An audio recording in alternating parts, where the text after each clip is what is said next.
السلام علیکم ورحمۃ اللہ وبرکاتہ۔ ان الحمد للہ نحمده ونستعینه ونستغفره ونعوذ باللہ من شرور انفسنا ومن سیئات اعمالنا، من يهده الله فلا مضل له ومن يضلل فلا هادي له، واشهد ان لا اله الا الله وحده لا شريك له، واشهد ان محمدا عبده ورسوله صلی اللہ علیہ وعلى آلہ واصحابہ وازواجہ وذریاتہ وبارک وسلم۔ یا ایہا الذین آمنوا اتقوا اللہ حق تقاتہ ولا تموتن الا وانتم مسلمون۔ یا ایہا الناس اتقوا ربکم الذی خلقکم من نفس واحدہ وخلق منها زوجها وبث منهما رجالا كثيرا ونساء واتقوا الله الذي تساءلون به والأرحام إن الله كان عليكم رقيبا۔ يا أيها الذين آمنوا اتقوا الله وقولوا قولا سديدا يصلح لكم أعمالكم ويغفر لكم ذنوبكم ومن يطع الله ورسوله فقد فاز فوزا عظيما، أما بعد فإن أصدق الحديث كتاب الله وأحسن الهدي هدي محمد صلى الله عليه وسلم، وشر الأمور محدثاتها وكل محدثة بدعة وكل بدعة ضلالة وكل ضلالة في النار۔ أعوذ بالله من الشيطان الرجيم، بسم الله الرحمن الرحيم۔ الحمد لله رب العالمين الرحمن الرحيم مالك يوم الدين، إياك نعبد وإياك نستعين، اهدنا الصراط المستقيم صراط الذين أنعمت عليهم غير المغضوب عليهم ولا الضالين، آمين۔ وعن عبادة بن الصامت رضي الله تعالى عنه قال قال رسول الله صلى الله عليه وسلم لا صلاة لمن لم يقرأ بفاتحة الكتاب، أو كما قال عليه الصلاة والسلام، رواه البخاری۔ محامد محاسن، بزرگی و بڑائی اللہ رب العزت کے لیے، درود و سلام جناب محمد رسول اللہ صلی اللہ علیہ وسلم پر۔ محترم سامعین، آج کے اس درس میں کتاب و سنت سے متعلق چند باتیں گوشے گزار کرنے کا ارادہ ہے، لیکن آج میں چاہتا ہوں کہ ڈائریکٹ درس قرآن دیا جائے، اور جب درس قرآن کوئی بھی شخص دے گا تو قرآن مقدس کی سب سے پہلی سورت جو اس وقت موجودہ قرآن کی ترتیب ہے، اس ترتیب سے سورۃ الفاتحہ ہے۔ سورۃ الفاتحہ کے سلسلے میں علماء کے دو گروہ ہیں، اور سورۃ الفاتحہ کے سلسلے میں جو اختلاف پایا جاتا ہے وہ بہت شدید ہے۔ ایک گروہ کا کہنا یہ ہے کہ بغیر سورہ فاتحہ کی نماز ہی نہیں ہوتی، چاہے وہ جماعت کے ساتھ ہو، تنہا ہو، نفل نماز ہو، فرض نماز ہو، کوئی بھی نماز ہو، یعنی ہر وہ عبادت جس کا اطلاق نماز پر کیا جاتا ہے، ہر وہ عبادت جس پر نماز کا اطلاق کیا جاتا ہے، وہ بغیر سورہ فاتحہ کے نہیں ہوگی۔ ایک دوسرے گروہ کا کہنا ہے کہ جماعت کے ساتھ جب آدمی نماز پڑھے تو مقتدی کو پیچھے سورہ فاتحہ نہیں پڑھنا چاہیے۔ میں اس اختلاف میں پڑھنا نہیں چاہتا، لیکن یہ بات بھی ذہن نشین کر دینا چاہتا ہوں کہ یہ ایک بہرحال معرکۃ الآراء اختلاف ہے۔ اختلاف کی اصل بنیاد اس بات پر ہے کہ کتاب و سنت کے اعتناء اور کتاب و سنت کے التفات میں کمی بیشی کا معاملہ ہے۔ جو لوگ کتاب و سنت پر بہت زیادہ التفات نہیں کرتے ہیں، بہت سارے مسائل میں اسی طرح کے اختلاف پیدا ہو جاتا ہے۔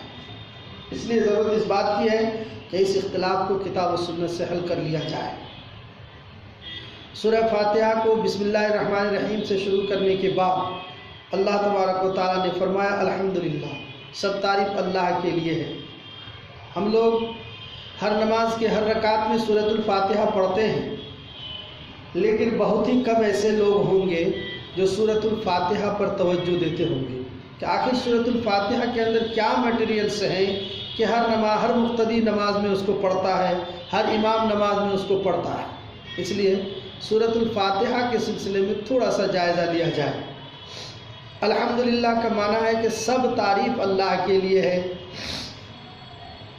ہم دیکھتے ہیں کہ دنیا میں کسی کے اندر کوئی تھوڑی بہت بھلائی ہوتی ہے، کوئی اچھائی ہوتی ہے، کوئی خوبی ہوتی ہے، کسی کے اندر کوئی صفت اور کوئی کمال پایا جاتا ہے تو ہم اس کی تعریف کرتے ہیں۔ مثلاً ایک اچھا کھلاڑی ہے، وہ کھیلتا ہے تو ہم اس کی تعریف کرتے ہیں۔ ایک اچھے عالم ہیں جو بہترین درس دیتے ہیں کتاب و سنت کی تو ہم اس کی تعریف کرتے ہیں۔ ایک اچھے مقرر ہیں جو اچھی تقریر کرتا ہے تو ہم اس کی تعریف کرتے ہیں۔ ایک اچھے نمازی ہیں، نوجوان ہے، نماز پڑھ رہا ہے تو ہم تعریف کرتے ہیں کہ اگرچہ ہے نوجوان لیکن دین سے جڑا ہوا ہے، الحمدللہ ہم اس کی تعریف کرتے ہیں۔ اسی طریقے پر انسانی خوبیاں، انسان کے اندر جو خوبیاں پائی جاتی ہے ہم ان خوبیوں پر انسانوں کی تعریف کرتے ہیں۔ پھر اس سے آگے بڑھ کر ہم حیوانات کی بھی تعریف کرتے ہیں۔ 10,000 روپے میں ایک جانور خریدا، ایک گائے خریدا، گھر لائے تو 5 کلو دودھ دے رہی ہے۔ ہم بہت تعریف کرتے ہیں کہ بھائی میرے گھر میں جو گائے ہے قیمت میں تو بہت سستی ہے لیکن دودھ بہت اچھا دیتی ہے۔ تو جانوروں تک کی ہم تعریف کرتے ہیں۔ اسی طریقے پر ایک خصی ہم نے قربانی کیا، گوشت اچھا ہوا تو ہم اس خصی کی بھی تعریف کرتے ہیں کہ ہم نے 1 سال ایک خصی پالا تھا، قربانی میں بہت اچھی چربی وغیرہ گوشت وغیرہ بہت اچھا ہوا۔ تو ہم حیوانات تک کی تعریف کرتے ہیں۔ حیوانات سے نیچے اتر کر ہم نباتات کی بھی تعریف کرتے ہیں۔ آپ نے سنا ہوگا کہ بھئی میرے گھر میں ایک امرود کا درخت ہے، بہت اچھا پھل دیتا ہے۔ کوئی بولتا ہے میرے گھر میں ایک بیری کا درخت ہے، بہت اچھا پھل دیتا ہے۔ کوئی کہتے ہیں کہ میرے گھر میں ایک آم کا درخت ہے، بہت اچھا پھل دیتا ہے۔ نباتات سے بھی نیچے اتر کر ہم جمادات کی بھی تعریف کرتے ہیں۔ فلاں جگہ کا سونا بہت اچھا ہے، فلاں کمپنی میں چاندی بہت اچھی ملتی ہے، فلاں کمپنی میں ہیرا ٹھیک ہے، فلاں کمپنی میں کانسا اور تانبا اور پیتل بہت اچھے ملتے ہیں، فلاں جگہ اسٹیل بہت اچھا ملتا ہے۔ اس طرح ہم جمادات کی بھی تعریف کرتے ہیں۔ تو جمادات، نباتات، حیوانات تک کی ہم تعریف کرتے ہیں اور انسان کی بھی ہم تعریف کرتے ہیں۔ پھر الحمدللہ سب تعریف اللہ کے لیے۔ اس کا کیا مطلب ہوتا ہے؟ ہم زبان سے کہتے ہیں سب تعریف اللہ کے لیے، لیکن ہم تو انسانوں کی تعریف کر رہے ہیں، ہم حیوانات کی تعریف کر رہے ہیں، ہم جمادات اور نباتات کی تعریف کر رہے ہیں۔ الحمدللہ کا پھر کیا مطلب رہتا ہے کہ سب تعریف اللہ کے لیے، سب تعریف اللہ کے لیے، الحمدللہ سب تعریف اللہ کے لیے۔ اس کا مفہوم یہ ہے کہ تمام تر خوبیوں کا مالک اللہ تعالیٰ ہے۔ کسی انسان کے اندر خوبی اگر دیکھ کر آپ تعریف کر رہے ہیں تو اس انسان کے اندر جو خوبی ہے وہ اللہ تبارک و تعالیٰ کی دی ہوئی خوبی ہے۔ کسی حیوان کے اندر کوئی خوبی اور دیکھ کر آپ تعریف کرتے ہیں تو اس حیوان کو جو اندر جو خوبی ہے وہ خوبی دینے والا کون ہے؟ اس خوبی کا مالک کون ہے؟ وہ اللہ تبارک و تعالیٰ کی ذات ہے۔ کسی نباتات کی آپ تعریف کرتے ہیں تو نباتات کی تعریف جو کرے اس کے اندر جو خوبی ہے اس خوبی کا مالک اور اس خوبی کا دینے والا، عطا کرنے والا کون ہے؟ وہ اللہ تعالیٰ کی ذات ہے۔ جمادات میں آپ جس چیز کی تعریف کرتے ہیں، سونے چاندی ہیرا موتی کی تعریف کرتے ہیں، کانسا پیتل تانبا کی کہ یہ اچھا ہے، یہ برا ہے، یہ اچھا نہیں، فلاں کمپنی والا اچھا ہے، فلاں کمپنی والا اچھا نہیں، تو یہ جو آپ تعریف کریں تو یہ خوبی جو اس کے اندر پائی جاتی ہے، اس خوبی کا مالک کون ہے؟ وہ اللہ تبارک و تعالیٰ کی ذات ہے۔ الحمدللہ کا صرف یہ مطلب نہیں ہے جو ہم کہتے ہیں کہ سب تعریف اللہ کے لیے ہے، بلکہ تمام تر خوبیوں کا اور تمام تر اچھائیوں کا اور تمام تر تعریفات کا مالک اور تمام تر تعریفات اور خوبیاں جو کسی مخلوق کے اندر پایا جائے تو اس کا خالق وہ اللہ تبارک و تعالیٰ کی ذات ہے۔ الحمدللہ سب تعریف اللہ کے لیے۔ آپ دیکھیں گے کہ سب تعریف اللہ کے لیے، اس کے بعد آپ 4 صفات بیان کرتے ہیں۔ رب العالمین، وہ سارے جہان کا پروردگار، کون؟ اللہ، جو اللہ سارے جہان کا پروردگار ہے۔ الرحمن، جو اپنوں پر رحم کرنے والا ہے۔ الرحیم، جو غیروں پر بھی رحم کرنے والا ہے۔ مالک یوم الدین، جو قیامت کے دن کا مالک ہے۔ تو گویا یہاں پر اللہ تبارک و تعالیٰ نے الحمدللہ کے بعد رب العالمین، الرحمن، الرحیم، مالک یوم الدین لا کر اس بات کی دلیل پیش کر دی کہ حقیقت میں تمام خوبیوں کا مالک وہ ذات ہو سکتی ہے جس ذات کے اندر یہ 4 صفتیں پائی جائیں، اور جس ذات کے اندر یہ 4 صفتیں نہ پائی جائیں وہ حقیقت میں خوبیوں کا مالک نہیں ہے، بلکہ مالک کی دی ہوئی خوبی اس کے اندر پائی جاتی ہے۔ تو وہ ذات جس کے اندر یہ 4 صفتیں پائی جائے، در حقیقت وہ تمام تر خوبیوں کا مالک ہے۔ وہ 4 صفتیں کیا ہیں؟ پہلی صفت ہے کہ جس ذات کے اندر رب العالمینیت کی صفت پائی جائے۔ رب العالمینیت کیا ہے؟ رب العالمینیت یہ ہے کہ وہ ہر مخلوق کو روزی دینے والا، ہر مخلوق کو روزی دینے والا۔ آج دنیا میں ہم دیکھتے ہیں کہ انسان بہت طرح کی روزی کماتے ہیں۔ ہر مذہب والے اپنے مذہب کے مطابق وہ سوچتے ہیں کہ ہم کو ہمارا معبود، ہمارا دیوتا روزی دے رہا ہے۔ تو اگر آپ کا معبود آپ کو روزی دے رہا ہے تو پھر جانوروں کو کون روزی دیتا ہے؟ کیڑے مکوڑوں کو کون روزی دیتا ہے؟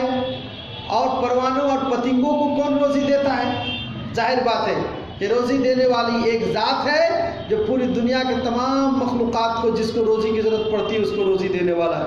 وہ کون سی ذات ہے؟ وہ اللہ کی ذات ہے، وہ اللہ کی ذات ہے۔ چنانچہ قرآن مقدس میں اللہ تبارک و تعالیٰ نے فرمایا وَمَا مِن دَابَّةٍ فِي الْأَرْضِ إِلَّا عَلَى اللَّهِ رِزْقُهَا، زمین پر بسنے والی تمام تر مخلوقات کی روزی صرف اللہ کے ذمے ہے، اللہ دینے والا ہے۔ وَيَعْلَمُ مُسْتَقَرَّهَا وَمُسْتَوْدَعَهَا، اور اللہ تبارک و تعالیٰ مخلوقات کے عارضی ٹھکانہ اور پرماننٹ ٹھکانے کو بھی جانتا ہے۔ ٹیمپرری اور پرماننٹ جو ٹھکانے اس کو بھی جانتا ہے۔ ایک بنارس کا آدمی فجر سے کچھ پہلے اس کی گاڑی تھی، اٹھ کر وہ چلا گیا دلی، شام کو جا کے دلی پہنچا تو وہاں دلی میں اس کو روزی نہیں مل رہی ہے۔ اس کو کہہ دیا کہ بھائی تم بنارس کے آدمی، دلی میں تمہاری روزی نہیں، جاؤ بنارس۔ تو کیا بنارس سے آپ روزی باندھ کے لے جاتے ہیں؟ نہیں۔ وَيَعْلَمُ مُسْتَقَرَّهَا، اللہ تبارک و تعالیٰ آپ کے پرماننٹ ٹھکانے کو جانتا ہے۔ آپ جہاں کے رہنے والے وہاں تھے تب بھی آپ کو روزی، وَمُسْتَوْدَعَهَا، اور آپ جہاں آپ کا جو عارضی ٹھکانہ ہے، ٹیمپرری ٹھکانہ آپ کا جو ہے، اللہ وہ بھی جانتا ہے۔ آپ جہاں جائیے گا آپ کو روزی ملے۔ تو روزی کا مالک اللہ تبارک و تعالیٰ، رب العالمینیت، جس ذات کے اندر رب العالمینیت کی صفت پائی جائے، جو ذات ہر مخلوق کو روزی دینے والی ہو، وہ ذات اللہ ہے اور اسی کے لیے سب تعریف ہے۔ آج ہم 1 کلو بیج جا کے بوتے ہیں زمین پر اور ہزاروں کلو ہم کاٹتے ہیں۔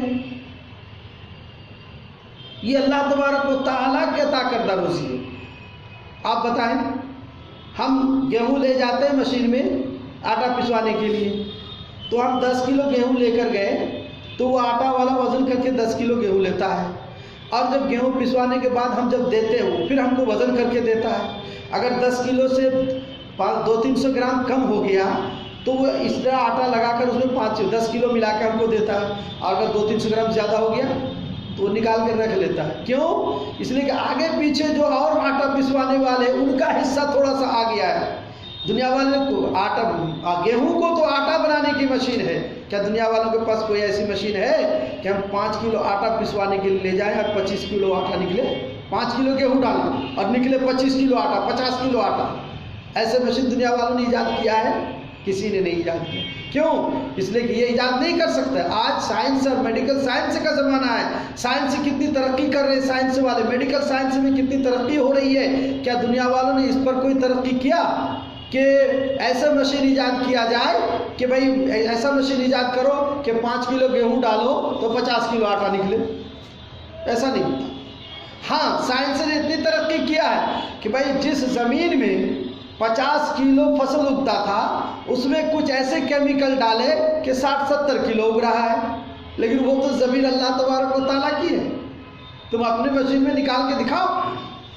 تو مسئلہ اس انداز کا ہے۔ رب العالمینیت، سب سے پہلی صفت جس ذات کے اندر رب العالمینیت ہو، جو تمام تر مخلوقات کے روزی کا مالک۔ نمبر 2، رحمان ہو، جو یعنی جو اپنوں پر رحم کرنے والا، اپنوں پر رحم کرنے والا۔ اللہ کے نیک بندے اللہ تبارک و تعالیٰ کی عبادت کرتے ہیں، ریاضت کرتے ہیں، اطاعت کرتے ہیں، بندگی کرتے ہیں۔ اللہ تبارک و تعالیٰ اپنے ان نیک بندوں پر راضی ہیں اور اللہ تبارک و تعالیٰ ان پر رحم کر رہا ہے۔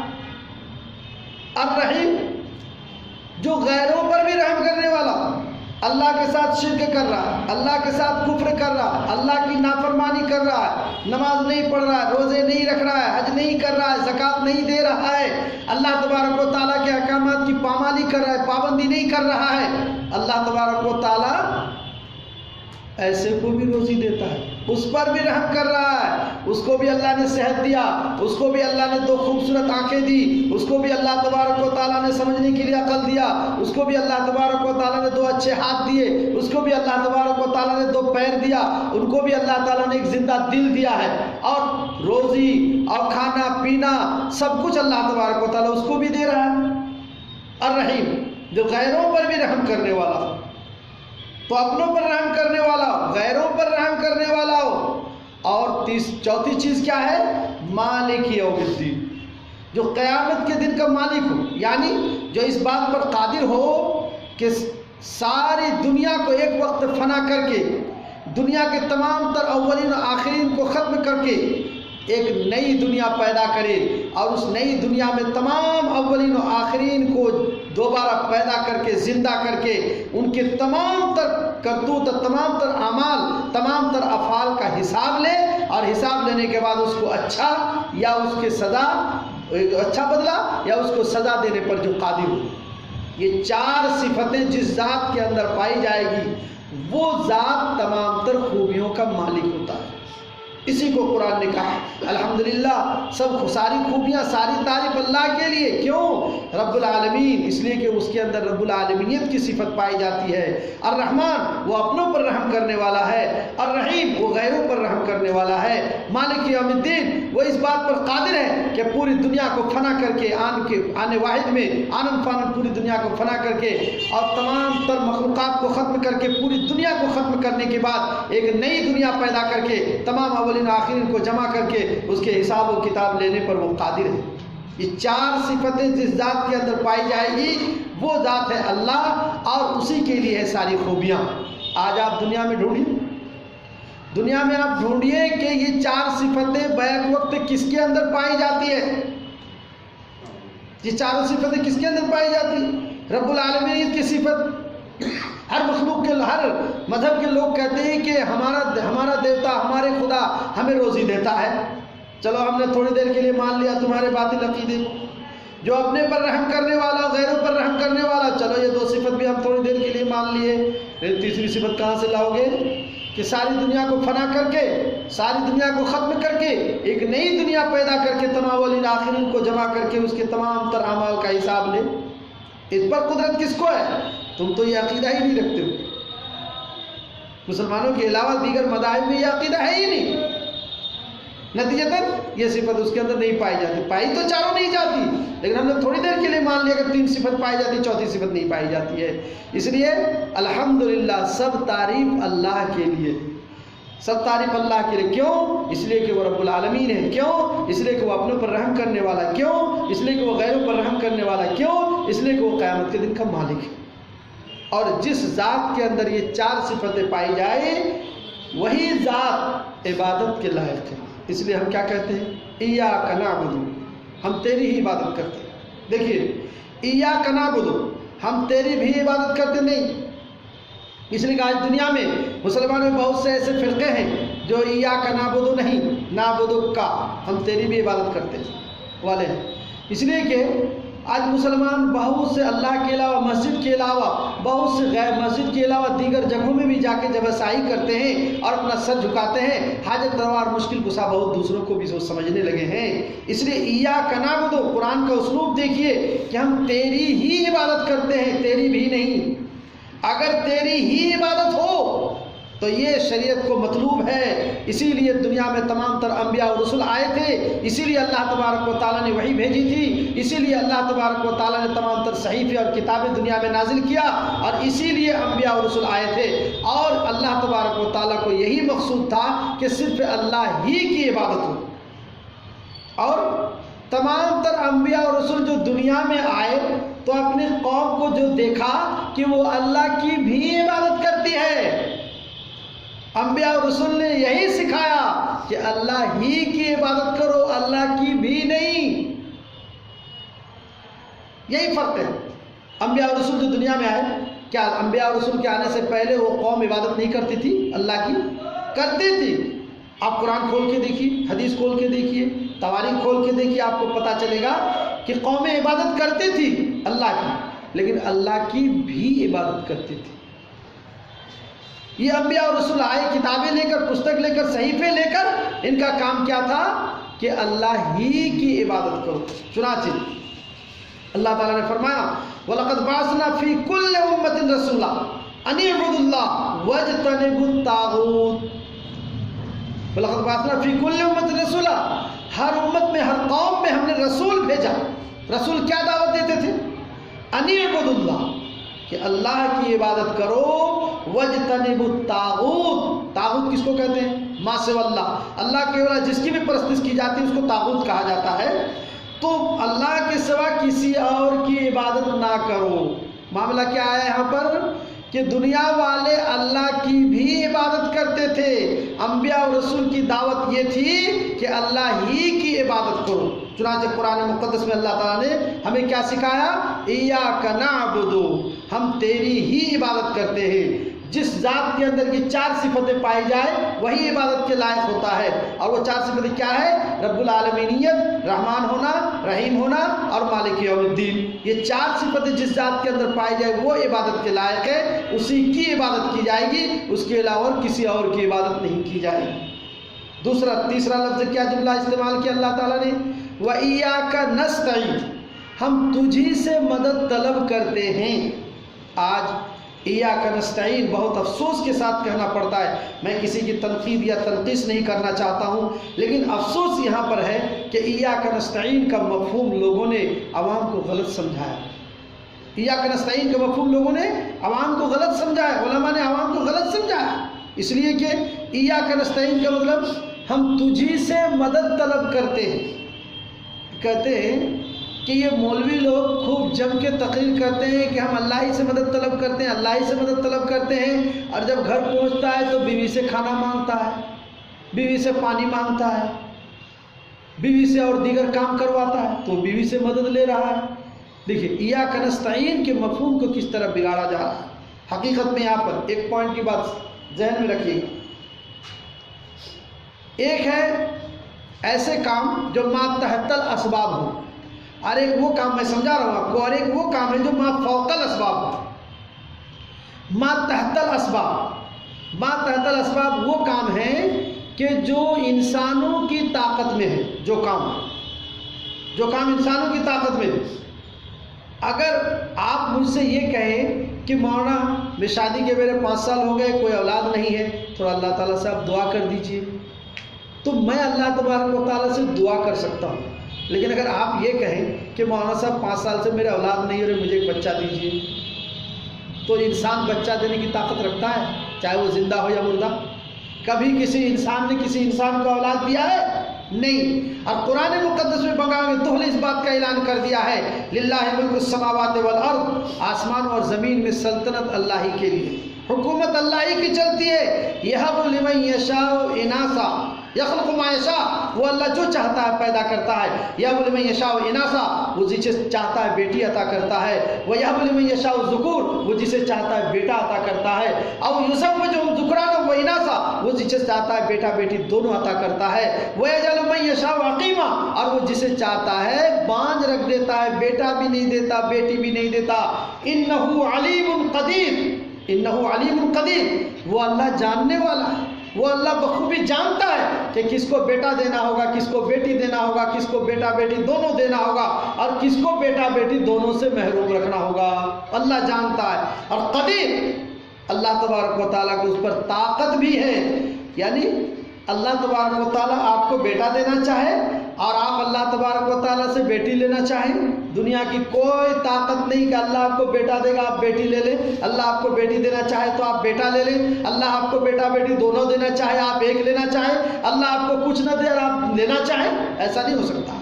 قدیر، اللہ کی طاقت کے خلاف کسی کی طاقت نہیں چل سکتی ہے، اللہ کی طاقت کے مقابلے میں کسی کی طاقت نہیں چل سکتی، اس لیے کہ مخلوقات کے اندر جو بھی طاقت آپ دیکھ رہے ہیں یہ ساری طاقتیں اللہ کی دی ہوئی طاقت ہے۔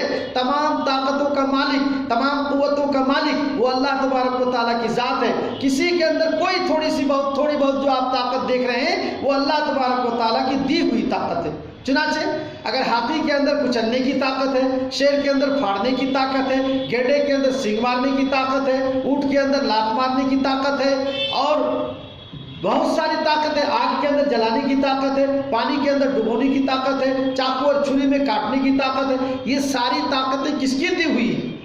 یہ ساری طاقتیں اللہ کی دی ہوئی طاقتیں ہیں۔ کیا آپ کے سامنے ماضی کے واقعات نہیں ہے کہ پانی ڈبو نہیں سکے، آگ جلا نہیں سکی، چھری کاٹ نہیں سکی، اور شیر پھاڑ کھا نہیں سکے؟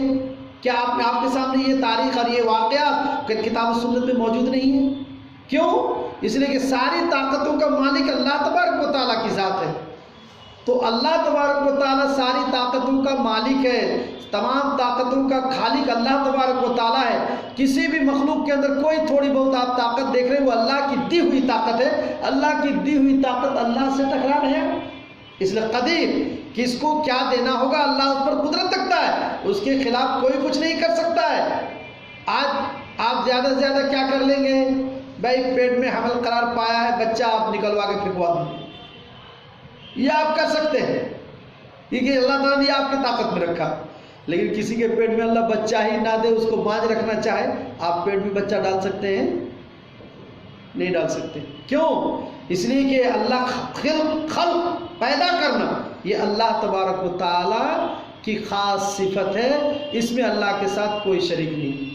تو ایاک نستعین، اے اللہ ہم تجھی سے مدد طلب کرتے ہیں، یعنی جو ما تحت الاسباب، جو مخلوقات کی طاقت میں ہے وہ ما تحت الاسباب ہو، اور جو مخلوقات کی طاقت میں نہیں ہے وہ ما فوق الاسباب ہوئی۔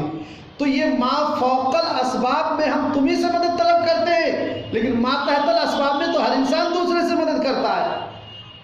آپ ایک کپڑا بہترین سا کپڑا خریدے، پینٹ شرٹ سلنا ہے، ہر انسان درجی ہے تو درجی کی تو مدد لینی پڑے گی۔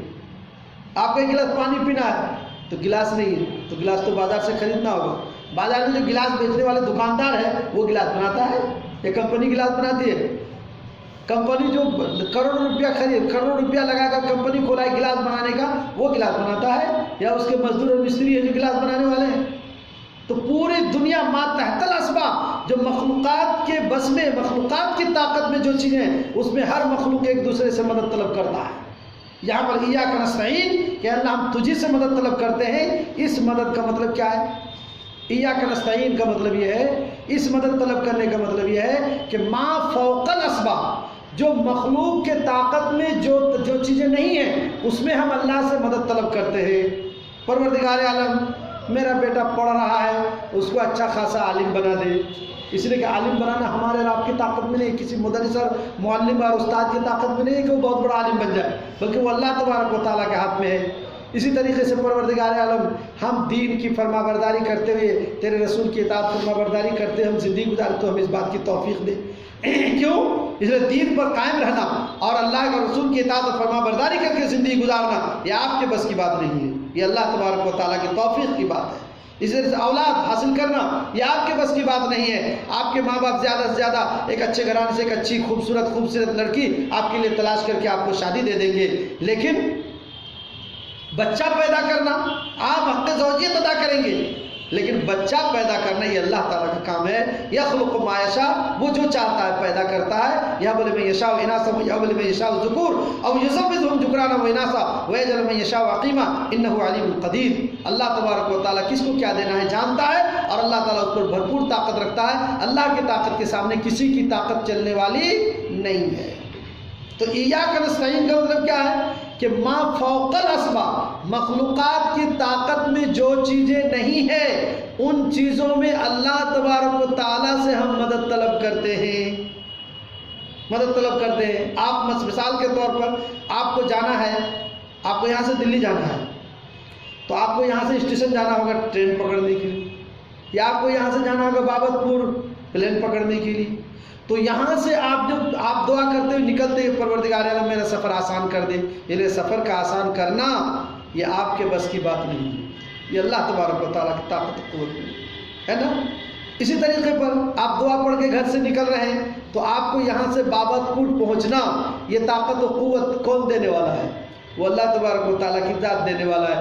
گھر سے بڑے تجھ کو احتشام کے ساتھ آن بان کے ساتھ گھر والے آپ کو رخصت کرنے کا، آپ دلی کسی کام سے جا رہے ہیں، 2-3 ہفتہ پہلے ٹکٹ بنوا دی تھی، جب اسٹیشن پہنچے گاڑی آنے کا وقت ہو گیا 2-4 منٹ، ارے ٹکٹ میں لانا بھول گیا گھر سے، ساری چیز لے گئے، ٹکٹ لے جانا بھول گئے ہیں، اب اتنا کم ٹائم ہے 2-4 منٹ، نہ گھر سے کوئی ٹکٹ پہنچا سکتا ہے، نہ آپ آ کے گھر سے ٹکٹ لے کے جا رہے، گاڑی نکل جائے گی، تو گاڑی آپ کی نکل جائے گی، یہ کس نے کیا؟ اللہ تبارک و تعالیٰ کی ذات۔ اس لیے ہمیشہ ہر معاملے میں اللہ تبارک و تعالیٰ سے توفیق مانگنی چاہیے اور مدد اللہ تبارک و تعالیٰ سے مانگنی چاہیے، لیکن ماتحت الاسباب میں مخلوق سے بھی مدد لیا جاتا ہے۔ آپ کو یہاں سے جانا ہے جامعہ سلفیہ، اگر آپ پیدل جائیں گے تو آدھا گھنٹہ لگے گا، بائک سے گئے تو 5 منٹ میں پہنچے گی نہیں، تو آپ نے بائک سے مدد لیا کہ نہیں؟ تو انسان سے کیا، انسان دوسرے مخلوقات سے بھی مدد لیتا ہے، یہ ما تحت الاسباب ہے، ما فوق الاسباب نہیں ہے۔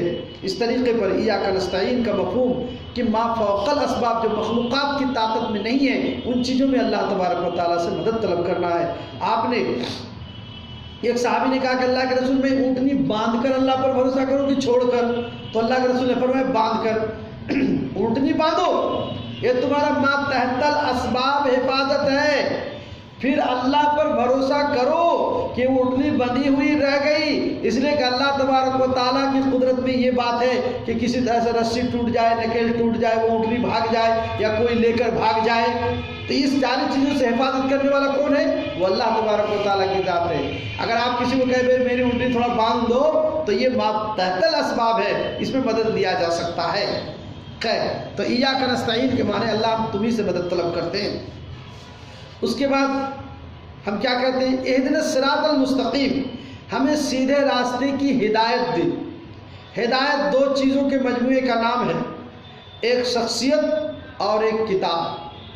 ہر زمانے میں حضرت آدم سے لے کر جناب محمد رسول اللہ صلی اللہ تعالیٰ علیہ وسلم تک ہر زمانے میں یہی ہوتا آیا، اللہ تبارک و تعالیٰ کا یہی طریقہ رہا، اللہ تبارک و تعالیٰ کی یہی سنت رہی کہ اللہ تبارک و تعالیٰ نے ہدایت کے لیے 2 چیزوں کو مقرر کیا، کتاب اور شخصیت۔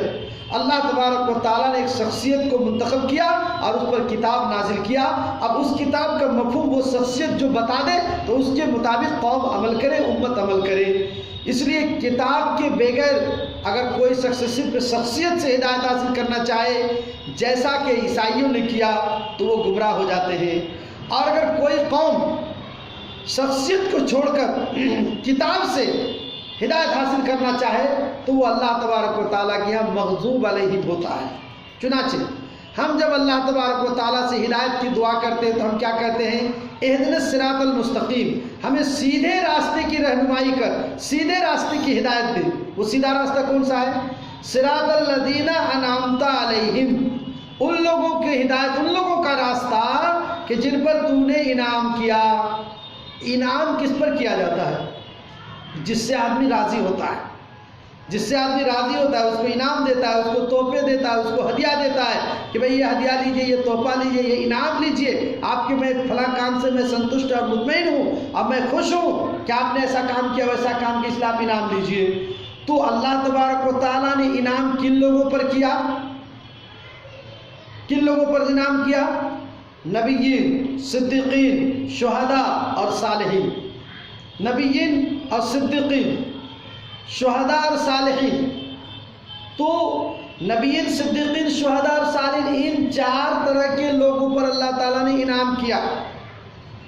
اللہ تبارک و تعالیٰ نے ان چیزوں کا تذکرہ کیا باقاعدہ قرآن مقدس میں۔ وَمَن يُطِعِ اللَّهَ وَرَسُولَهُ فَأُولَٰئِكَ مَعَ الَّذِينَ أَنْعَمَ اللَّهُ عَلَيْهِم مِّنَ النَّبِيِّينَ وَالصِّدِّيقِينَ وَالشُّهَدَاءِ وَالصَّالِحِينَ۔ تو نبیین، اس وقت ہم تو نبی ہو نہیں سکتے، اس لیے کہ نبوت تو اللہ تبارک و تعالیٰ کے ہاتھ میں۔ دوسری بات ہے کہ جناب محمد رسول اللہ صلی اللہ علیہ وسلم خاتم النبیین، ان کے بعد ہر طرح کی نبوت ختم، تو نبوت تو ہمیں نہیں مل سکتی ہے۔ نبوت لے کر ہم اللہ کے نام کے مستحق ہوں، ایسا نہیں ہو سکتا ہے۔ رہا صدیقیت کا مسئلہ، تو صدیقیت کا بھی مرتبہ ہم حاصل نہیں کر سکتے ہیں۔ رہا مسئلہ شہداء کا اور صالحین کا، تو یہ دونوں مرتبے قیامت تک کے لیے ہے۔ ایک انسان اللہ کے راستے میں لڑتے ہوئے شہید ہو سکتا ہے، الہی کلمت اللہ کے لیے شہید ہو سکتا ہے، اور ایک انسان نیک عمل کرتے ہوئے، کتاب و سنت کے مطابق عمل کرتے ہوئے صالح ہو سکتا ہے۔ تو شہداء اور صالح تو نبیین، صدیقین، شہداء، صالح، 4 صفتیں اللہ تعالیٰ نے انعام کے لیے بیان کیا ہے، 4 خوبیاں بیان کی، 4 خوبی میں سے 2 خوبیاں بد ہیں، وہ 2 خوبیاں نہیں حاصل کر سکتے، بقیہ 2 خوبی شہداء، صالحین، یہ قیامت تک کے لیے جاری ہے۔ کوئی شخص شہید ہو کر الہ کلمت اللہ کے لیے شہید ہو کر وہ یہ اللہ کے انعام کا مستحق ہو سکتا ہے، اور نیکوکار ہو کر کتاب و سنت پر عمل کرتے ہوئے وہ کیا کہتے ہیں نیکوکار بن کر اللہ تبارک و تعالیٰ کے انعام کا وہ مستحق ہو سکتا ہے۔ یہ کون تھے؟ حضرات صحابہ کرام رضوان اللہ علیہم اجمعین تھے، منعم علیہم، جن پر اللہ تعالیٰ راضی ہو کر ان کو اللہ نے انعام کیا۔ اور صحابہ کرام رضوان اللہ علیہم اجمعین میں صدیق بھی تھے اور شہداء بھی تھے اور صالحین بھی تھے۔ تو صحابہ کرام نے کون سا ایسا کام کیا کہ جن پر اللہ تعالیٰ راضی ہو گیا اور ان کو انعام دیا؟ وہ ہدایت کے دونوں پہلو پر گامزن تھے۔ ہدایت کا پہلا پہلو کیا ہے؟ شخصیت کو ماننا۔ وہ جناب محمد رسول اللہ صلی اللہ تعالیٰ علیہ وسلم کو مانتے تھے۔ کس قدر مانتے تھے؟ آپ صلی اللہ تعالیٰ علیہ وسلم کو ماننے میں انہوں نے اپنی جان تک قربان کر دیا۔ چنانچہ حضرت یوسف علیہ السلام پر ایک باب و افضلیت نبی صلی اللہ علیہ وسلم کا ایک بحث آتا ہے حدیث میں، تو کہ نبی صلی اللہ علیہ وسلم تمام نبیوں میں افضل ہیں، تو آپ صلی اللہ علیہ وسلم کی افضلیت میں حضرت یوسف علیہ السلام اور جناب محمد رسول اللہ صلی اللہ علیہ وسلم کے صحابہ کا جو موازنہ کیا جاتا ہے، اس میں یہ بات آتی ہے کہ حضرت یوسف علیہ السلام کی خوبصورتی، آپ کی متانت، آپ کی سنجیدگی اور آپ کی نیکوکاری اور آپ کی تہذیب و ثقافت اور آپ کی سویلائزیشن کو دیکھ کر مصر کی عورتوں نے اپنے ہاتھوں کو کاٹ لیا، لیکن جناب محمد رسول اللہ صلی اللہ علیہ وسلم کی سنجیدگی، متانت، آپ صلی اللہ علیہ وسلم کی تہذیب و ثقافت، آپ کے اخلاق و کردار کو دیکھ کر صحابہ کرام رضوان اللہ علیہم اجمعین نے آپ کو مانا، اور اتنا مانا کہ آپ کے اشارے پر انگلی نہیں اپنی گردنیں کٹوا دی۔ چنانچہ بہت سارے غزوات ہیں جہاں پر حضرات صحابہ کرام رضوان اللہ علیہم اجمعین شہید ہوئے، اپنی بیوی کو، خوبصورت جوان بیوی کو بیوہ بنا دیا، اپنے چھوٹے چھوٹے معصوم بچوں کو یتیم بنا دیا، اپنے ماں باپ کو بیٹے سے ہاتھ دھونا پڑا، زمین جائیداد چھوڑ دیا، گھر بار چھوڑ دیا، علاقہ چھوڑ دیا، الغرض کی دنیا کی ہر چیز کو وہ صحابہ کرام رضوان اللہ علیہ اجمعین چھوڑنے کے لیے تیار تھے، انہوں نے چھوڑا، لیکن جناب محمد رسول اللہ صلی اللہ علیہ وسلم کو ان چیزوں کو چھوڑ کر اپنایا۔ تو آپ صلی اللہ علیہ وسلم کو اپنانے میں، آپ صلی اللہ علیہ وسلم کو ماننے میں صحابہ کرام نے دنیا کی کسی چیز کی پرواہ نہیں کیا۔ ماں باپ چھوڑنا ہوگا چھوڑ دیا، اولاد چھوڑنا ہوگا چھوڑ دیا، گاؤں چھوڑنا ہوگا چھوڑ دیا، بیوی چھوڑنا ہوگا چھوڑ دیا، مال دھن دولت چھوڑنا ہوگا چھوڑ دیا، تجارت چھوڑنا ہوگا چھوڑ دیا، زمین جائیداد چھوڑ دیا، بلڈنگ چھوڑنا ہوگا چھوڑ دیا، علاقہ چھوڑنا ہوگا چھوڑ دیا، شہر چھوڑنا ہوگا چھوڑ دیا، لیکن آپ صلی اللہ تعالیٰ علیہ وسلم کو ماننا نہیں چھوڑا۔ تو جناب محمد رسول اللہ صلی اللہ علیہ وسلم کو صحابہ کرام نے اس قدر مانا۔ یہ کیا تھی؟ یہ شخصیت ہے جس کو ہم نبی اور رسول کہتے ہیں۔ اور ہدایت کے دوسرا پہلو کیا ہے؟ کتاب۔ چنانچہ جناب محمد رسول اللہ صلی اللہ علیہ وسلم پر کتاب نازل کیا، قرآن مقدس کو نازل کیا۔ صحابہ کرام رضوان اللہ علیہم اجمعین وہ قرآن مقدس کی تلاوت کرتے تھے، اور آپ صلی اللہ تعالیٰ علیہ وسلم سے باقاعدہ وہ تلاوت کرنا سیکھتے تھے، اس لیے کہ نبی صلی اللہ علیہ وسلم کی ذمہ داری قرآن مقدس میں بیان فرمایا، لَقَدْ مَنَّ اللَّهُ عَلَى الْمُؤْمِنِينَ، اللہ نے مومنوں پر احسان کیا، اِذْ بَعَثَ فِيهِمْ رَسُولًا، کہ اللہ تبارک و تعالیٰ نے مومنوں پر ایک رسول بھیجا، مومنوں پر رسول بھیجا۔ رسول کی کیا ذمہ داری تھی؟ یتلو علیہم آیاتہ، جو رسول امت کے سامنے قرآن کی آیتوں کی تلاوت کرے، تو رسول آیتوں کی تلاوت کرے، تلاوت کرنا یہ رسول کی ذمہ داری ہے۔ چنانچہ قرآن مقدس میں اللہ تبارک و تعالیٰ نے رسول کی ذمہ داری کی دوسری جگہ فرمایا، وَأَنزَلْنَا إِلَيْكَ الذِّكْرَ لِتُبَيِّنَ لِلنَّاسِ مَا نُزِّلَ إِلَيْهِمْ، کہ آپ پر قرآن کو نازل کیا، ذکر کو نازل کیا تاکہ آپ لوگوں کے سامنے بیان کر دیں جو ان کے لیے نازل کیا گیا۔ تو رسولوں پر جو کتابیں نازل کی جاتی تھی وہ صرف رسول کے عمل کرنے کے لیے نہیں، بلکہ رسولوں پر کتابیں نازل کی جاتی تھی، وہ رسول خود بھی عمل کرے اور دنیا والوں کو عمل کرنے کے لیے تلاوت کر کے سنائے اور اس کا مفہوم بیان کر کے سنائے۔ چنانچہ رسول کی ذمہ داری کیا ہوتی ہے؟ یتلو علیہم آیاتہ ویزکیہم، ویزکیہم یہ کیا چیز ہے؟ تزکیہ کیا چیز ہے؟ تزکیہ ہے کہ کتاب و سنت پر عمل کرنے کی طرح ان کے قلوب و اذہان کو بنانا۔ آپ دیکھتے ہیں نا، ایک کاشتکار جب کاشتکاری کا وقت ہوتا ہے تو وہ بیج لے کر جا کے زمین میں چھڑک نہیں دیتا ہے، بلکہ پہلے زمین کو درست کرتا ہے، اس بیج کو قبول کرنے کے لائق اس کے خاشاک کو ختم کرتا ہے، صاف کرتا ہے، زمین میں ہل جوت کر مٹی کو نرم کرتا ہے، پانی ڈال کر اس کے اندر نمی پیدا کرتا ہے۔ جب وہ مکمل طور پر زمین اس بیج کو قبول کر کے اس سے پودا اگانے کے لائق ہو جاتی ہے وہ زمین، تب وہ کسان اور وہ کاشتکار کیا کرتا ہے؟ اس میں بیج ڈالتا ہے۔ یزکیم کیا چیز ہے؟ ایک نبی پر کتاب نازل ہوئی، سارے لوگوں کے سامنے جا کے پڑھ کے سنانے لگے، یہ کیا بولے جا رہے ہیں یار، تم کیا پڑھے جا رہے ہو؟ یزکیم، ان کے دل و ذہن کو، ان کے دل و دماغ کو کتاب و سنت کے سمجھنے اور اس کو پڑھنے اور اس پر عمل کرنے اور اس کا پابند بنانے کی طرح ان کے دل و دماغ کو بنانا۔ تو نبی صلی اللہ علیہ وسلم کی ذمہ داری تلاوت آیات ہے۔ تلاوت آیات کے ساتھ کیا ہے کہ لوگوں کے، امت کے، قوم کے دل و دماغ کو کتاب و سنت کو سمجھنے اور ایکسیپٹ کرنے اور اس کا پابند ہونے اور اس پر عمل کرنے کی طرح دل و دماغ کو بنانا، یہ بھی نبی کی ذمہ داری ہے۔ وہ یزکی، تزکیہ کرنا۔ تزکیہ کرنا کیا ہے کہ ان کے دل و دماغ کو کتاب و سنت کے پر عمل کرنے، اس کے مطابق زندگی گزارنے کی طرف بنانا، ان کے دل و دماغ میں کام کرنا تاکہ وہ ان کا دل و دماغ اس کتاب کو ایکسیپٹ کرے، اس پر عمل کرے اور اس کے مطابق زندگی گزارے۔ آج ہم بہت سارے مسلمانوں کی تعداد ہے، آج مسلمانوں کی تعداد بہت زیادہ ہونے کے باوجود ہم سے کتاب و سنت پر عمل کی پابندی کیوں نہیں ہوتی ہے؟ ہم مسلمان ہیں، ہم تلاوت آیات کرتے ہیں، لیکن ہم نے اپنے دل و دماغ کو کتاب و سنت کو قبول کرنے، اس پر عمل کرنے اور اس کے مطابق زندگی گزارنے کی طرح ہم نے نہیں بنا۔ جو میں سر و سجدہ ہوا کبھی تو زمین سے آنے لگی صدا، تیرا دل تو ہے صنم آشنا، تجھے کیا ملے گا نماز میں؟ سجدہ تو کر رہے ہیں اللہ کے سامنے، لیکن دل میں بتوں کی محبت ہے۔ تو بتوں کی محبت اگر دل میں ہو تو سجدہ کرنے سے فائدہ ہوگا؟ کوئی فائدہ ہونے والا نہیں۔ آج ہم کتاب و سنت کے ماننے کا دعویٰ کرتے ہیں، لیکن کتاب و سنت پر کما حق ہوا ہم عمل نہیں کرتے۔ آج آپ دیکھتے ہیں پابندی کے ساتھ ایک شخص 5 وقت مسجد میں اذان دیتا ہے اور پابندی کے ساتھ روزانہ داڑھی بھی چھلتا ہے، روزانہ داڑھی چھلتا ہے، ٹخنے سے نیچے پینٹ شرٹ پہنتا ہے، پینٹ پہنتا ہے، لنگی پہنتا ہے، پاجامہ پہنتا ہے ٹخنے سے نیچے۔ تو شریعت کے خلاف یہ کیوں ہو رہا ہے؟ یہ اس لیے ہو رہا ہے ہم 5 وقت اذان دیتے ہیں، 5 وقت نماز پڑھتے ہیں، اور اس کے بعد شریعت کے خلاف کیوں ہو رہا ہے کہ ہم کتاب و سنت پر عمل تو کر رہے ہیں، لیکن جہاں تک ہو سکے، لیکن کتاب و سنت کے مطابق ہم نے اپنا دل و دماغ نہیں بنا پایا ہے۔ ہم نے اپنے دل کو، اپنے دماغ کو کتاب و سنت کے مطابق نہیں ڈھال پایا ہے۔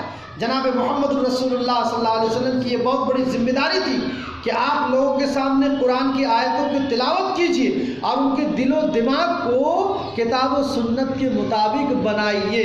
چنانچہ اللہ کے رسول صلی اللہ علیہ وسلم نے حضرت بلال کے دل و دماغ میں، اور حضرت بلال کے دل و دماغ میں اتنا کام کیا اللہ کے رسول نے کہ ان کے دل و دماغ کو کتاب و سنت کے مطابق بنا دیا۔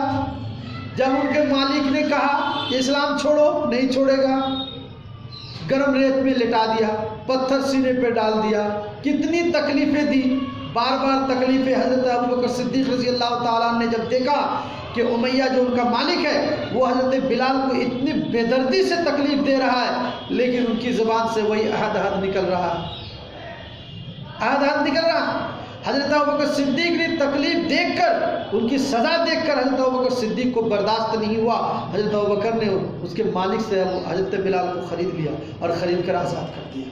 کون سی چیز تھی جو حضرت بلال کو اتنی سزا دینے کے باوجود حضرت بلال نہیں پھر رہے اسلام سے، نہیں پھر رہے توحید سے، نہیں پھر رہے کتاب و سنت سے، جناب محمد رسول اللہ صلی اللہ علیہ وسلم کو ماننے سے نہیں پھر رہے، اتنی تکلیفیں دی جا رہی؟ پھر کون سی چیز تھی؟ جناب محمد رسول اللہ صلی اللہ علیہ وسلم نے صحابہ کرام صرف بلال ہی نہیں بلکہ ہزاروں لاکھوں صحابہ کرام رضوان اللہ علیہم اجمعین ہے کہ جن کے قلوب و اذہان کو جناب محمد رسول اللہ صلی اللہ علیہ وسلم نے کتاب و سنت کو قبول کرنے اور اس پر عمل کرنے، اس پر ڈٹے رہنے اور اس کے مطابق زندگی گزارنے کی صلاحیت ان کے قلوب اذہان میں اللہ کے رسول نے پیدا کیا۔ اس لیے یہ الگ بات ہے کہ ہم اپنے دوستوں کے ساتھ اٹھتے بیٹھتے ہیں، کبھی ہم چائے پلا دیے، کبھی آپ چائے پلا دیے، یہ تو رسمی طریقہ ہے. لیکن دوست حقیقت میں وہ ہوتا ہے جو آپ کے لیے دل قربان کرنے کے لیے تیار ہو، آپ ان کے لیے دل دینے کے لیے، جان دینے کے لیے تیار ہو. ایسا کب ہوتا ہے؟ ایسا کب ہوتا ہے؟ جب محبت کے اعلیٰ درجے کو آدمی پہنچتا ہے، تبھی ایسا ہوتا ہے. جناب محمد رسول اللہ صلی اللہ علیہ وسلم کی محبت میں صحابہ اکرام رضوان اللہ علیہ میں سرسار تھے. حضرت عبد الرحمن بن ابی بکر، حضرت ابوبکر کے بیٹے، انہوں نے حضرت ابوبکر وہ غزوہ بدر میں کفاروں کی طرف سے لڑتے تھے. حضرت جب وہ بعد میں اسلام قبول کر کے آئے تو انہوں نے واقعہ بیان کیا کہ ابو، حضرت ابوبکر سے کہہ رہے کہ ابو غزوہ بدر میں آپ بار بار میرے سامنے آ رہے تھے، جو ادھر ادھر لڑائی ہو رہی ہے تو بار بار آپ میرے سامنے آ رہے ہیں، اگر میں چاہتا تو آپ کو قتل کر دیتا، لیکن آپ میرے بات تھے اس لیے میں نے قتل نہیں کیا.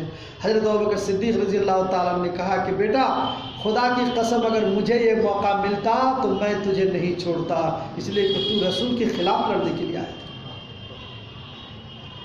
اگر مجھے یہ موقع ملتا میں تجھے قتل کرنے سے درگ نہیں کرتا. کیوں؟ اس لیے کہ تو نبی کے خلاف لڑنے کے لیے مخالفین کی طرف سے تو تھا، میں نہیں چھوڑتا تمہیں. دیکھیے صحابہ کرام رضوان اللہ علیہ اجمعین کی محبت اور رسول کو ماننے کا انداز دیکھیے.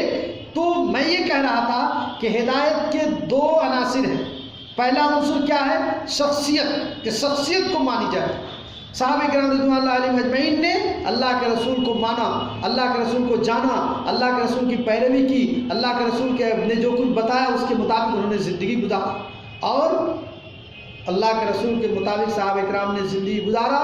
اور اتنا ٹرینڈ ہوئے صحابہ اکرام، اتنے مشاق ہوئے اللہ کے رسول صلی اللہ علیہ وسلم کی سے، اور اللہ کے رسول نے ان کے قلوب و اذہان کو اس انداز کا بنایا کہ کتاب و سنت کے علاوہ اللہ اور اس کے رسول کے علاوہ کوئی چیز ان کے ذہن میں تھی ہی نہیں. نہ وہ اپنے بیٹے کو اللہ رسول سے زیادہ محبت کرتے تھے، نہ اپنی بیوی سے اللہ اور اس کے رسول سے زیادہ محبت کرتے تھے، نہ اپنے زمین جائیداد سے اللہ اور اس کے رسول سے زیادہ محبت کرتے تھے، نہ اپنے گھر بار سے، نہ کسی رشتہ دار سے، کسی سے نہیں. سب سے ان کے یہاں اصل مطمئن نظر کیا تھا؟ ماننا، کہ وہ شخصیت کو مانتے تھے، جناب محمد رسول اللہ صلی اللہ علیہ وسلم کو مانتے تھے. چنانچہ یہودیوں کے بارے میں قرآن مقدس نے کہا غیر المغضوب علیہم، کہ اللہ ان لوگوں کا راستہ ہمیں نہ دکھا، ہمیں ان لوگوں کا راستہ نہ دکھا کہ جو جن پر تیرا غضب نازل ہوا. یہ کون لوگ ہیں؟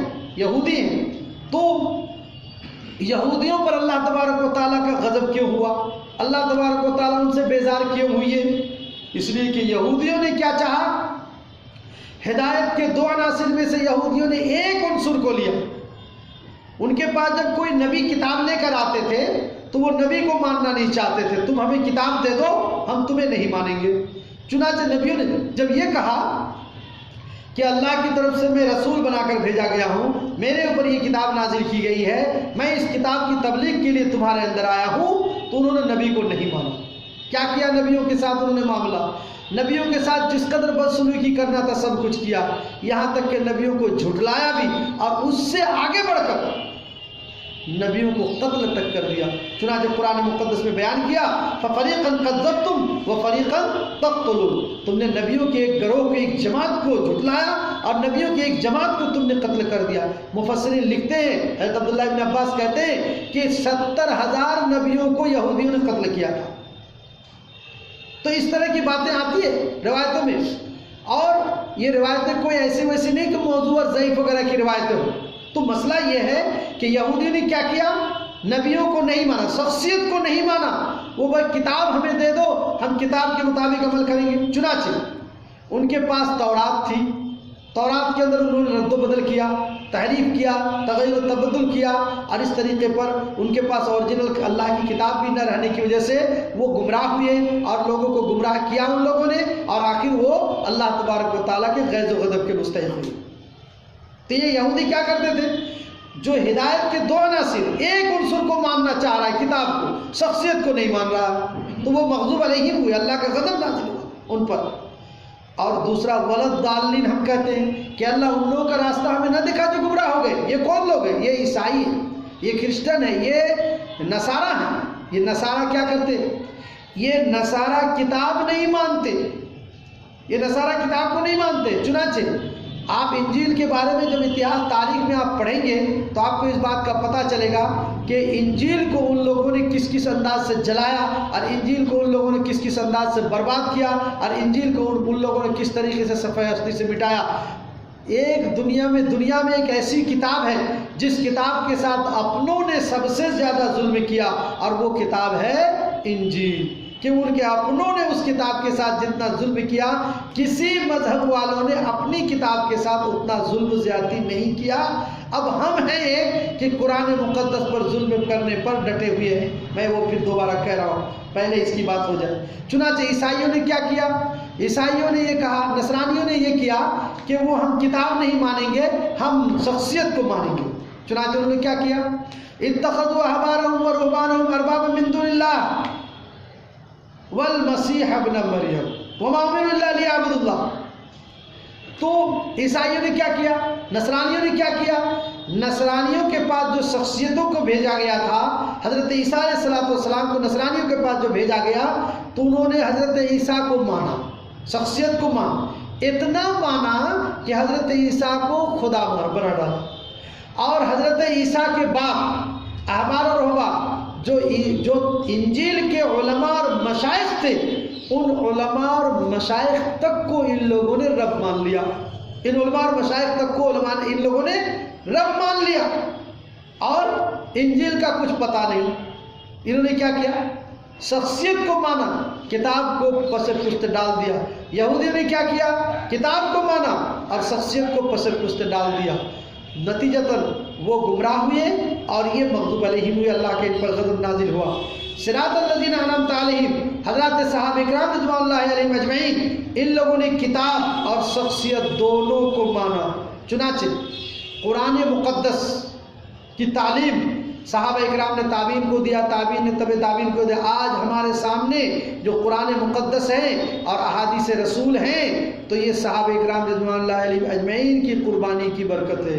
انہوں نے قربانی دی تھی، اپنے بیوی کو بیوہ کیا، بچے کو یتیم کیا، گاؤں چھوڑا، شہر چھوڑا، زمین چھوڑا، جائیداد چھوڑا، تجارت چھوڑا، دکان مکان چھوڑا، سب کچھ چھوڑا، لیکن انہوں نے کتاب و سنت کو نہیں چھوڑا۔ ان کی قربانیوں کا نتیجہ ہے آج جو کچھ ہم دین پا رہے ہیں، یہ ان صحابہ اکرام رضوان اللہ علیہ اجمعین کی قربانی کا نتیجہ ہے۔ تو اللہ تبارک و تعالیٰ ان پر راضی ہوئے، ان سے خوش ہوئی۔ چنانچہ شخصیت کے بغیر ہدایت ممکن نہیں۔ جناب محمد رسول اللہ صلی اللہ علیہ وسلم کو بھی اللہ تبارک و تعالیٰ نے قرآن کے لیے شخصیت چنا، اور آپ صلی اللہ علیہ وسلم آخری نبی خاتم النبیین ہیں، بلکہ قرآن مقدس نے تو اس بات کا بھی اعلان کیا کہ آپ نبی النبیین ہیں، سارے نبیوں کی بھی نبی۔ چنانچہ اللہ تبارک و تعالیٰ نے ہر نبی کو دنیا میں بھیجنے سے پہلے اقرار کرایا کہ اگر محمد رسول اللہ صلی اللہ علیہ وسلم تمہاری موجودگی میں دنیا میں آئے تو تم ان پر ایمان لاؤ گے اور ان کی مدد کرو گے۔ وَإِذْ أَخَذَ اللَّهُ مِيثَاقَ النَّبِيِّينَ، جب اللہ تعالیٰ نے سارے نبیوں سے عہد لیا، وَإِذْ أَخَذَ اللَّهُ مِيثَاقَ النَّبِيِّينَ لَمَا آتَيْتُكُم مِّن کِتَابٍ وَحِکْمَةٍ، کہ میں تمہیں کتاب اور حکمت دے کر نبی بنا کر دنیا میں بھیج رہا ہوں۔ ثُمَّ جَاءَكُمْ رَسُولٌ مُصَدِّقٌ لِّمَا مَعَكُمْ، پھر تمہارے دنیا میں رہنے کی موجودگی میں اب تمہارے پاس یہ رسول آئے، رسول مصدق آئے، تو لَتُؤْمِنُنَّ بِهِ وَلَتَنصُرُنَّهُ، تو تم اس رسول پر ایمان لاؤ گے اور اس کی مدد کرو گے۔ آخرتم وآخرتم علی ذالکم مصری، نبی سے کہہ رہا اللہ تعالیٰ، نبیوں سے کہہ رہا کہ کیا آخرتم وآخرتم علی ذالکم مصری، کیا تم اقرار کر رہے ہو اور اس پر مجھ سے عہد کر رہے ہو؟ قالوا اقررنا، ہر نبی جب دنیا میں آئے تو اللہ تبارک و تعالیٰ سے اقرار لیا اور انہوں نے کہا ہاں ہم اقرار کرتے ہیں۔ قال فاشهدوا وانا معكم من الشاهدين، اللہ فرماتا تم گواہ رہو، میں تمہارے ساتھ گواہ ہوں۔ تو جناب محمد رسول اللہ صلی اللہ علیہ وسلم کی نبوت پر ایمان لانے کی گواہی پہلے سارے نبیوں سے اقرار کرا لیا کہ تم نبی نبوت لے کر جا رہے، تمہیں کتاب حکمت دے کر میں دنیا میں بھیج رہا ہوں، لیکن رسول مصدق اگر آئے، رسول اللہ صلی اللہ علیہ وسلم اگر آئے تو تم ان پر ایمان لاؤ۔ ہر رسول کو اللہ تبارک و تعالیٰ نے محمد رسول اللہ صلی اللہ علیہ وسلم پر ایمان لانے کا مکلف بنایا۔ ہر رسول محمد رسول اللہ صلی اللہ علیہ وسلم، تو اللہ کے رسول کیا ہوئے؟ نبی النبیین، سارے نبیوں کے بھی نبی، اور خاتم النبیین تو ہے ما کان محمد ابا احد من رجالکم ولکن رسول اللہ و خاتم النبیین۔ شخصیت کے بغیر ہدایت ممکن نہیں، اس لیے کہ اللہ تبارک و تعالیٰ شخصیت پر جو کتاب نازل فرماتا ہے، رسول و نبیوں پر جو کتاب اللہ تعالیٰ نازل فرماتا ہے، اس کتاب کا مفہوم اللہ تبارک و تعالیٰ اس نبی الرسول ہی کو سمجھاتا ہے، اور وہ نبی الرسول اپنی امت کو سمجھاتا ہے۔ زبان دانی کی بنا پر کوئی بھی شخص اللہ کی کتاب کو نہ سمجھ سکا ہے، نہ سمجھ سکے گا۔ چنانچہ حضرت عدی بن حاتم کا واقعہ بہت مشہور ہے، جب حتیٰ یتبین لکم الخیط الابیض من الخیط الاسود نازل ہوئی آیت، تو حضرت عدی بن حاتم کیا کرتے تھے؟ 2 دھاگا اپنے تکیے کے نیچے رکھ لیے۔ کہا اللہ کے رسول میں 2 دھاگا رکھ لیا ہوں اپنے تکیے کے نیچے۔ جب وہ کالا اور سفید دھاگا دیکھتے صبح صادق کے بعد جب دیکھتا ہوں کہ دونوں ہاں یہ سفید نظر آ رہی ہے، کالا نظر آ رہا ہے، تب میں کھانا چھوڑتا ہوں۔ اللہ کے رسول نے فرمایا انک اذا لارید القفا، وہاں پر کالا دھاگا خیط ابیض خیط اسود سے کالا اور سفید دھاگا مراد نہیں ہے، بلکہ وہاں پر کالا دھاگا سے خیط اسود سے رات کی تاریکی ختم ہونا مراد ہے، اور خیط ابیض سے دن کی سفیدی کا آنا مراد ہے۔ دیکھیے عربی نسل صحابی، قرآن مقدس عربی زبان میں نازل ہے، وہ مفہوم نہیں سمجھ پا رہے ہیں۔ صلاۃ کے معنی کیا ہے؟ صلاۃ کے معنی دعا کرنے کے آتے ہیں۔ آپ آئے مسجد میں 2-4 دعائیں کر لی اور آپ نے کہہ دیا میں نے صلاۃ ادا کر لیا، ہوتا ہے ایسا؟ حج کے معنی ارادہ کرنے کے آتے ہیں، آپ نے کسی اچھے کام کا ارادہ کیا اور آپ کہیں گے میں حج کر لیا۔ زکوٰۃ کے معنی صاف کرنے کے آتے ہیں، آپ 2-4 کپڑے صاف کر لیے اور آپ کہیں گے میں نے زکوٰۃ ادا کر دیا، ہوگا؟ نہیں، بلکہ زکوٰۃ کا ایک خاص مفہوم ہے، حج کا ایک خاص مفہوم ہے، صلاۃ کا ایک خاص مفہوم ہے، وہ آپ کو کون سمجھائے گا؟ وہی شخصیت، وہی نبی، وہی رسول آپ کو یہ چیز سمجھاتا ہے۔ اس لیے شخصیت کے بغیر ہدایت ممکن نہیں۔ شخصیت کے بغیر جنہوں نے صرف کتاب کو مانا وہ ضالین اور گمراہ ہو گئے، اور کتاب کے بغیر جنہوں نے شخصیت کو مانا وہ مغضوب ہوئی، اللہ تبارک و تعالیٰ کا غضب ان پر ہوا۔ اس لیے ہدایت کے 2 عناصر ہیں، کتاب اور شخصیت، دونوں کو بھرپور ماننا ہوگا۔ چنانچہ نبی کی ایک ذمہ داری کیا تھی کہ یتلو علیہم آیاتہ، کتاب کی آیتیں پڑھ کر سنائیے، تلاوت کر کے سنا دیجئے، وَيُزَكِّيهِمْ، اور ان کے قلوب و اذہان کو اس انداز سے بنائیے کہ وہ کتاب و سنت کو، قرآن کی آیتوں کو سن سکیں، اس پر عمل کر سکیں، اس پر ڈٹے رہ سکیں اور اس پر پابند ہو سکیں اور اس کے مطابق وہ زندگی گزار سکیں۔ یہ دوسری ذمہ داری تھی وَيُزَكِّيهِمْ وَيُعَلِّمُهُمُ الْكِتَابَ وَالْحِكْمَةَ، اور ان کو کتاب اور حکمت کی تعلیم دے۔ دیکھیے نبی کی ایک ذمہ داری کیا ہے؟ تلاوت، آیات کو تلاوت کر کے سنانا، اور دوسری ذمہ داری کیا ہے؟ یعلمہم الکتاب، کتاب کی تعلیم دینا۔ معلوم کیا ہوا؟ قرآن مقدس کے سلسلے میں نبی کی 2 ذمہ داریاں ہیں، ایک ذمہ داری ہے اس کی تلاوت اور ایک ذمہ داری ہے اس کی تعلیم۔ جو لوگ صرف کتاب اللہ کو، قرآن مقدس کو ریڈنگ پر اکتفا کرتے ہیں وہ غلطی پر ہے۔ جو لوگ صرف قرآن مقدس کے ریڈنگ پر اکتفا کرتے ہیں، صرف عبادت خانی پر اکتفا کرتے ہیں، قرآن مقدس کی تلاوت پر اکتفا کرتے ہیں اور اس کو سمجھتے نہیں، وہ غلطی پر۔ اور جو لوگ تعلیم کتاب، جو لوگ صرف قرآن مقدس کو ہندی، انگلش یا دوسری زبانوں میں اس کا ترجمہ اور مفہوم پڑھتے ہیں اور قرآن کی صحیح طور پر وہ تلاوت نہیں کرتے ہیں، وہ بھی غلطی پر ہے۔ اس لیے قرآن مقدس کے سلسلے میں جناب محمد رسول اللہ صلی اللہ علیہ وسلم کی 2 ذمہ داریاں ہیں، ایک ذمہ داری ہے تلاوت اور دوسری ذمہ داری تعلیم، قرآن مقدس کو پڑھنا اور قرآن مقدس کو سمجھنا۔ وَيُعَلِّمُهُ الْكِتَابَ وَالْحِكْمَةَ، تیسری ذمہ داری جناب محمد رسول اللہ صلی اللہ علیہ وسلم کیا تھی کہ قرآن مقدس کے مفہوم کو لوگوں کے سامنے بیان کرنا، قرآن مقدس کے مفہوم کو لوگوں کو سمجھانا، اور اللہ کے رسول صلی اللہ علیہ وسلم نے احادیث کے ذریعے سے قرآن مقدس کو سمجھایا ہے۔ تو اللہ کے رسول کی ذمہ داری احادیث مبارکہ، تو احادیث مبارکہ پڑھ کر جب سمجھیں گے تو قرآن مقدس کے مفہوم سمجھیں گے، قرآن مقدس کی تعلیم حاصل ہوگی اور اس کے ساتھ قرآن مقدس کی تلاوت۔ تو قرآن مقدس اللہ کے رسول کی 4 ذمہ داریاں ہیں، نمبر 1 تلاوت، نمبر 2 تزکیہ، نمبر 3 تعلیم کتاب اور نمبر 4 تعلیم حکمت۔ تو تلاوت کیا ہے؟ قرآن مقدس کی صحیح ریڈنگ، اور تزکیہ کیا ہے؟ قلوب و اذہان کو قرآن مقدس کو ماننے کے طریقے کا بنانا، اور تعلیم کتاب کیا ہے؟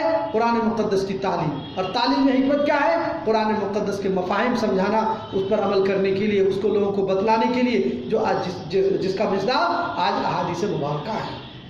تو اس لیے ضرورت اس بات کی ہے کہ ہم ہدایت کے دونوں عناصر، دونوں عناصر شخصیت اور کتاب، دونوں کو ماننے کی کوشش کریں۔ اگر کسی ایک کو مانا جائے تو پھر اس سے ہدایت ہمیں نصیب نہیں ہوگی۔ دوسری بات یہ ہے کہ کتاب کو کتاب کی حد تک مانا جائے اور شخصیت کو شخصیت کے حد تک مانا جائے۔ عیسائیوں نے شخصیت کو بہت زیادہ مان لیا تھا تو گمراہ ہو گئے، اور کتاب کو پسے پوستے ڈال دیا تو گمراہ ہو گئے۔ یہودیوں نے کتاب کو اپنا لیا اور کتاب کو کتاب کے ماننے کی طرح نہیں مانا، اور نبیوں کو شخصیتوں کو پسے پوستے ڈال دیا تو ان پر اللہ تبارک و تعالیٰ کا غضب نازل ہوا۔